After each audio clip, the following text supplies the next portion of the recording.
Order. I call the Honourable Parliamentary Secretary and the member for McPherson.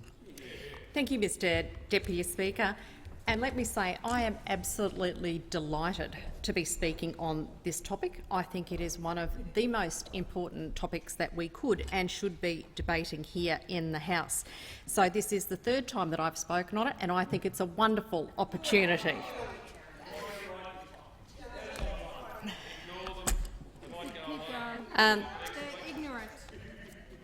Now, I think that it's interesting that we hear interjections from the other side, because I've been filled with hope that maybe we might be inching our way forwards to a collective view on what we should be doing in the future to make sure that our kids have jobs, they have good jobs, they have an opportunity to go out there and earn and support themselves.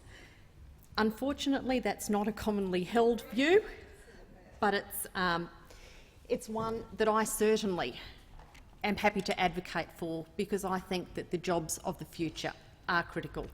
And you won't hear me making snide remarks and asides and criticising any comments or any discussions or any debates on what is clearly a very important issue for us into the future.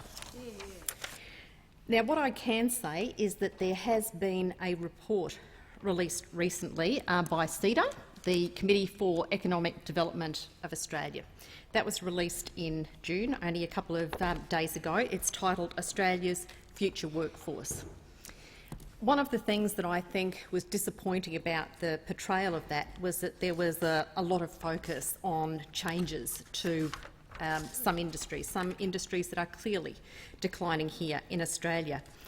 And with getting so caught up in the negative parts of industry, we just overlooked some real opportunities in there to celebrate our successes and certainly to look at what we could be doing to build that into the future.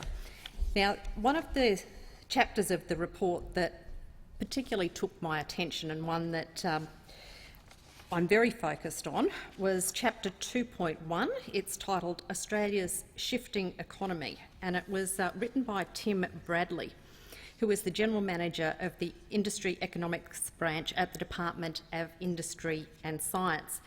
And for those who haven't read this report, I really do commend it to you, ask you to have a look at it, and particularly to have a look at Chapter 2.1, because it is very insightful, and I think it paints a very clear picture of what has happened in the past and how we can use some of that to predict what may be about to happen in the future. Now, I've said in previous debates that we have to be very careful about making predictions about the jobs of the future, because we simply don't know exactly what they are. And I think that we have to put in to perspective some of the opinions that have been given of the CEDA report, and particularly on job losses and declining industries.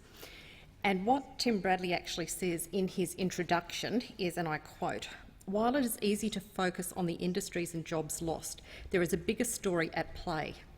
In the decade to 2013 to 14, Australian manufacturing employment decreased by around 92,000 jobs. In that same decade, however, employment in healthcare and social services increased by 462,000 jobs, by 314,000 jobs in professional services, and by 222,000 jobs in construction." Now, I'm not saying that job losses are okay under any circumstances, because quite clearly they're not. But what this is painting is a picture of hope, that certainly there are some industries that are declining and have declined over the years, but there are other industries and other jobs that are being created here, and we need to look very closely at this report and what the jobs of the future will be, and focus on what we can and should be doing into the future. Now, in the closing seconds of this debate, I would actually like to remind everyone of what we know already, which is that about 75% of future jobs will require people to have skills in science, technology, engineering, maths, and we should, as a whole, work together to encourage students to take up those studies in those fields so that they are well equipped for the jobs of the future.